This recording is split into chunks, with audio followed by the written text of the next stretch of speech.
Hello everyone. Here in Casablanca, at Dar Khalifa, and across the Islamic world, we're in the holy month of Ramadan, which I'm sure everyone listening to this and watching it knows about.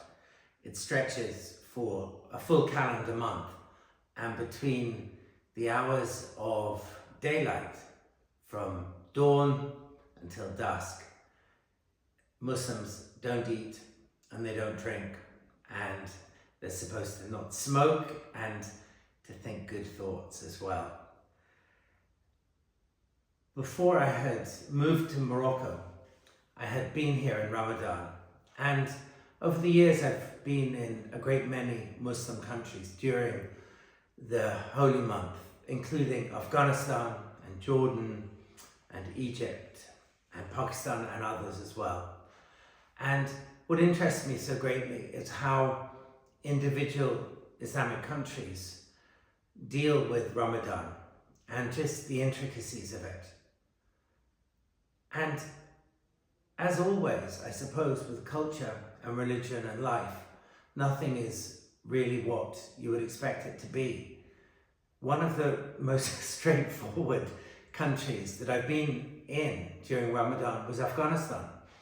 I remember I was there a lot in the Ramadan of, or maybe all of it, Ramadan of 2006, over 15 years ago, and I was struck by how Afghans just get on with Ramadan, and it's very, very much between them and the Almighty above. Here in Morocco, which is a country that I know well, although I'm no great expert, I'm just a huge admirer, I think.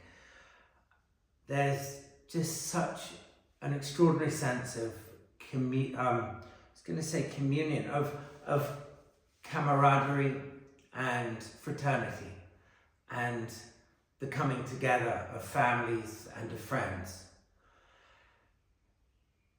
It's never an easy month, to be really honest. It brings out the most extraordinary values that I know and that I love, and it's the reason I live here, because I love these values of charity, of honor, of respect. And at the same time, it is a challenge. It's a challenge for everyone. Not so much now because we're still really in the, late winter months, but certainly in the summer when it's sizzling outside and people can't drink water or eat, of course, that is very, very difficult. The thing that I love most in Ramadan, I think, is that every evening, just after the call to prayer, which at the moment is about 6:40 in the afternoon, evening, everyone stops and they break their fast. Here they call it ftur. In other Islamic countries they call it iftar, but it's the same thing. Whoever you're with, will come together, and together as one family, even if you're with strangers, you eat together, usually in silence, and you're appreciative of that moment and of having the food. And you're appreciative of so much. And I think that appreciation is what touches me most in Ramadan. I see acts of kindness, random acts between one stranger and another, that move me very, very deeply. I just saw it an hour or so ago when I was walking through Casablanca.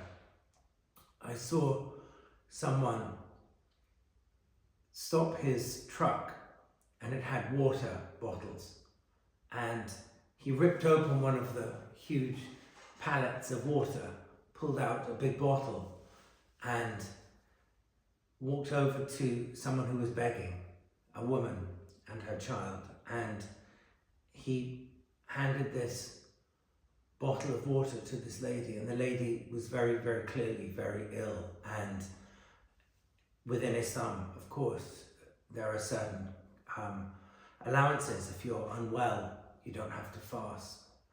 And I was very touched at seeing that. It's one of those things that if you're living in a country like Morocco, you notice such kindness, and it's almost as if it's happening all the time. So you often, go without seeing it almost. For me, the most extraordinary moment of the day during Ramadan is, it's almost impossible to describe. It's just the moment before and the moment after the call to prayer in the late afternoon, early evening, when everyone breaks the fast, and there's this moment of magical stillness. Anyway, it's giving me goosebumps thinking of it. Anyone who's been in Morocco for Ramadan or in another Islamic country will possibly know what I'm saying. It's almost as if time itself stops. Even the light breeze rustling through the trees stops. The birds stop singing. It's utter stillness. And that's the thing that I take the greatest comfort in of all. Thank you.